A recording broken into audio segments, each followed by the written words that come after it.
પણ આપણી છોકરીઓ અન્ય જ્ઞાતિમાં જાય છે અને ઘણી વખત જ્યાં આપણને જવાનું નથી હોતું, આપણું ખાધા ખોરાકી માટે પ્રોબ્લેમ જે થાય છે, એટલે માંસાહારી તરફ હું નિર્દેશ કરું છું. પણ આપણી છોકરીઓ ત્યાં જાય છે ત્યારે શરૂઆતમાં હા કહે છે એ લોકો કે બધું અમે ચલાવીશું, પણ ફરીથી પાછળથી એને ફોર્સ કરવામાં આવે છે અને કમ્પલસરી રાંધવાનું બી કહેવામાં આવે છે. તો આ બધું તકલીફ નહીં થાય માટે આપણે આપસમાં જ મળી અને આનું આયોજન કર્યું છે કે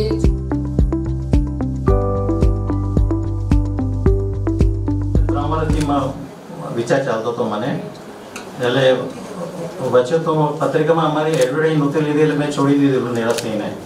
પછી પાછું ભાડાની જગ્યા 3 વર્ષે બદલવી પડે. હું આનંદ સાહેબ બિલ્ડિંગમાં આવ્યા, 10નું બિલ્ડિંગ છે, હું વિસા એકલો જ છું એમાં. એટલે પછી વળી પાછું મને થયું કે મારે કંઈ મહેનત કરવી જોઈએ. એટલે એમાં મેં તલ્લાબેનનો સાથ લીધો, એ મારા ઘરના જ મેમ્બર છે. પછી શાંતિભાઈ મારો અમારા જૂના મિત્ર છે, એટલે એમનો સહકાર લઈને પછી મેં આગળ વધ્યા. મીટિંગો થતી ગઈ અને બધા મિત્રોનો સહકાર મળતો ગયો, ધીમે ધીમે સંસ્થા આગળ વધી. હવે તમારા બધાનો સક્રિય સહકાર મળશે તો સંસ્થા બહુ આગળ વધી જશે. બસ.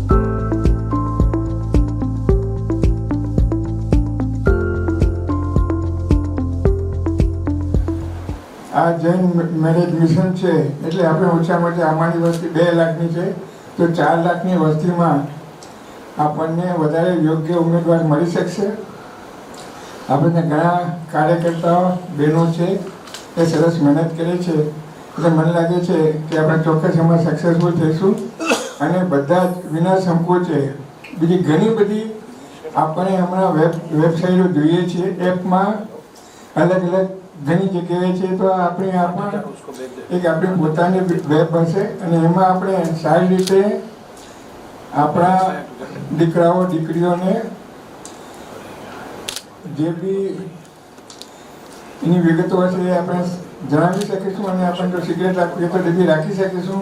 એટલે a good initiative taken by Devchandbhai અને તલાબેન અને એમની ટીમને ખૂબ જ અભિનંદન.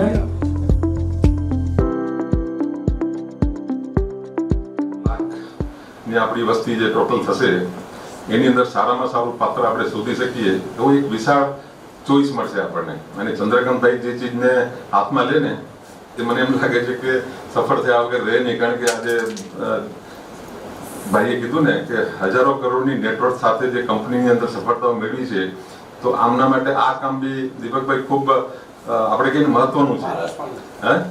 પારસ મળી એટલે હાથ લગાય એમ કે પાંચો ને સોનો થયો ને એવડો હાથ એની જો પારસ મળી તરીકે જોય એટલે મુકેલે કીધું કે આપણે બધા આમાં ખૂબ સારી સફળતા મેળવશું.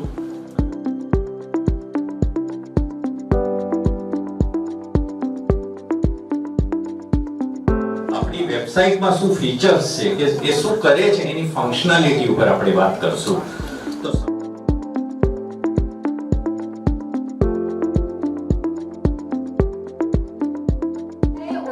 એમણે વેબસાઇટમાં આપ્યું જ નથી. વેબસાઇટમાં ઘણું બધું આપ્યું છે, એ બધું જ આપણને ઉપયોગ કરવાનો છે. એટલે નિલેશભાઈ મહેતાનો પણ ખૂબ ખૂબ આભાર. અને અહીં પધારેલી આ બધી ગૃહિણીઓ પોતાનું ઘરનું કામકાજ છોડીને પણ સંસ્થામાં જોડાઈને એડમિન તરીકે જેટલી પણ મહેનતો કરી રહ્યા છે, દરેકે દરેક એડમિનનો પણ ખૂબ ખૂબ આભાર.